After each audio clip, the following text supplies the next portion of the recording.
name is Stevie Shipley. My nickname's Turkey Feather. I'm 9 years old from Viper, Kentucky. I train with the Moto Academy, and he helps me on the dirt bike to get better.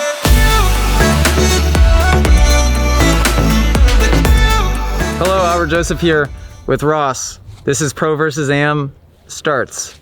Also, CameraManCam's gonna hop in as well today. We're gonna do it on Ross's Yamaha 250. Ross is a fairly new B rider. Cam, I would classify, like if he were to race, he'd probably be like top 3 to top 5. I say top 3 to top 5 C-class, but you keep getting better so quick. I would say C-class, for sure. Okay, I always get confused. It's hard for me to gauge. Definitely C-class. I think this is 3 good tiers of skill levels. So we're gonna talk a little bit about starts today. I guess I'm not gonna talk anything about it. I'm just gonna see how you do it. I haven't done starts in probably 6 years. I haven't done one start in 6 years. Great, okay. And this is good luck, because these are long routes. Okay, I have an idea. So what we're gonna do is we're gonna do 2 starts. 1 attempt without the whole shot device, each person, and 1 attempt with. I'll talk about the differences afterward. And just for reference, this is pretty difficult. Not the worst in the world, but slightly technical. Well, dude, I haven't done a start in a long time. I feel like he's using this card for his advantage. I'm going to use this card to my advantage.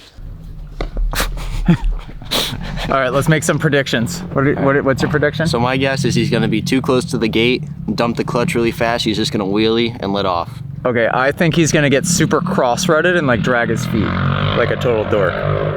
Watch me do that after I say that. That's my guess. All right, first attempt, no whole shot device. Second attempt, Ross will lock you in. I've never done a start with it. Wow, that's a deep rut. Do your best. I actually don't remember how to do this. I don't know, I'll figure it out.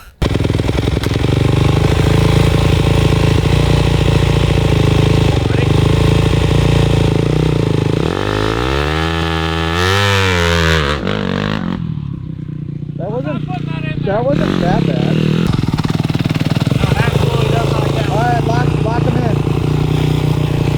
No, hang on a second.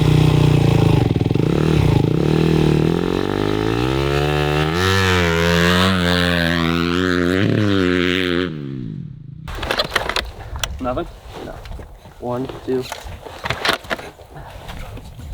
I've never started with a whole shot device. Should be easier. I don't remember how to do this. Those were better than I thought they would be.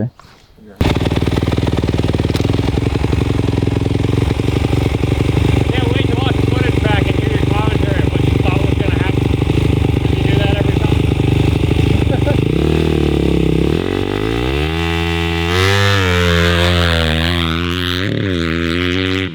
I wouldn't whole shot a race, that's for sure. No, I mean, those were not bad at all. Not bad at all. Better than the first attempt. All right, I'm not going to say too much just yet.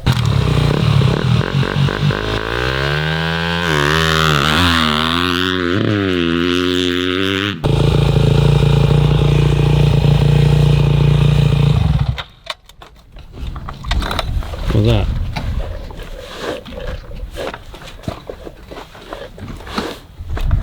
Hold on, Earth is this technique.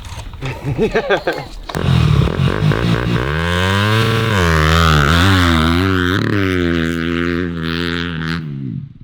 was good. That one was better than the first one. First one without.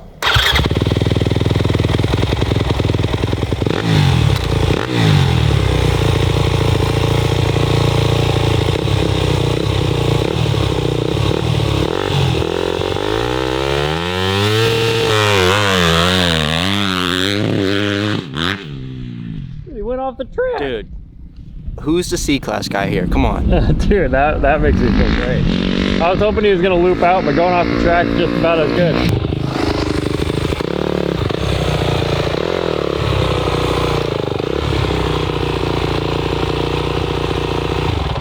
Oh, I'm blaming that on everything but me.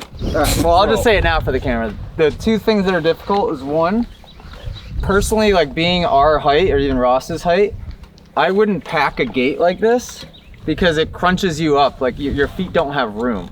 Yeah. So that was the one thing I noticed as soon as I took off. Normally I would leave my feet down, right? But when I took off, like I had to like bring my feet up kind of, but I didn't bring them to the foot peg, so it was super awkward.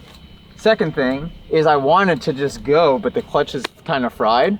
So it like takes a little bit, and then what ends up happening is my front tire was just sort of grinding on the rut.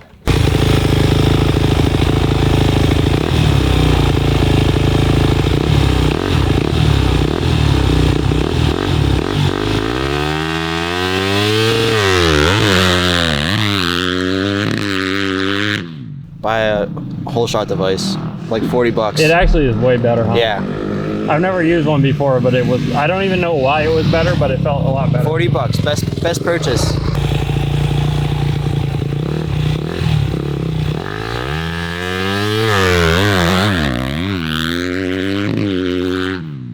When was the last time you did a start on dirt versus a gate? Oh, a start on dirt? I don't know, 8 years probably. Yeah, okay. Yeah, starts on dirt are 100 times harder. Then on Okay, all right, so I'll talk a little bit about what's going on here. So, actually, hang on, before I talk, let me do one just right to the left of it, just to...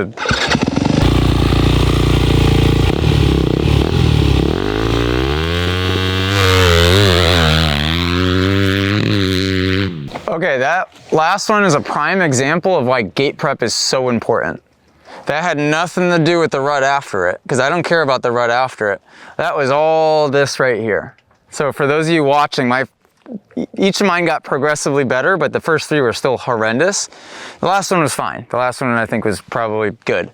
Look at what happens if you don't prep your gate right. You end up having a jump face of a starting gate, where if you look 2 gates over, or even the one I just did, it's 100 times better.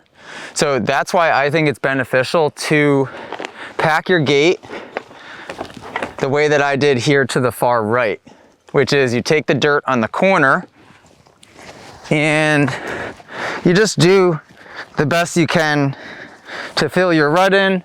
And then what you would do here is you're gonna lift the gate, and wherever it is, you're just gonna dig out a hole where your gate is, so that when the gate goes down and by the time you fill in your rut, you don't really have much of a jump. Because what was happening is I would take off, the bike would take a while to get going, I would kind of catch air, and then I would be all discombobulated in the rut. Ross's start was good. You saw him shimmying his butt, and you probably saw me shimmying my butt too. The idea there is we're trying to get our pants to stick to the seat. Like, you're always gonna have a little bit of play in your pants unless they're as tight as Justin Barsh's. Ross did a great job of keeping his feet underneath him as well. Maybe your first one, the feet came out a tiny bit. The second one, once he set his whole shot device, his feet were pretty darn good. His second start was probably equal to like my last start, and better than my first 3, if I had to guess. CameraManCam, let me remember his first start, just a little timid, low RPM, slow with the clutch release. So what ended up happening is he ended up kind of doing the rut grind, which is essentially what I did. And then when that happened, the feet came loose a little bit, but it wasn't bad. Second attempt, had a little more confidence, came out of the gate a little bit more strong. The feet stayed a little bit tighter. Did you do 3? Attempt 3, can't remember what happened, but I think it was the best of the 3 of them. Like I said, gate prep is important. High RPM is important. Slow clutch release, very slow clutch release. Like, I don't know, my second or third one maybe, you guys could hear me go, yeah, let the clutch out too quick. And then I had to pull it back in and kind of play around with it a little bit to get it right. As far as dealing with the rut after the gate, the idea is you just want to look beyond it. So as soon as that gate drops, your eyes should look up to the end of the rut. If you're looking down at it, you're gonna play the balance game, which just makes it 10 times more difficult.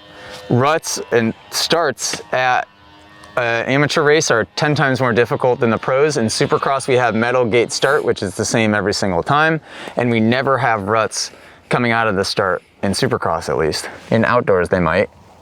But in outdoors, I think they fix the starts every time, so they're perfect. I think they groom the whole start. Yeah, but it levels the playing field quite a bit, which then just makes it doesn't really level the playing field. It makes it so that the factory guys just have the advantage because it's not skill, it's just power of the bike. Amateurs, you guys are a bit more lucky. At least you have a lot of variables to deal with.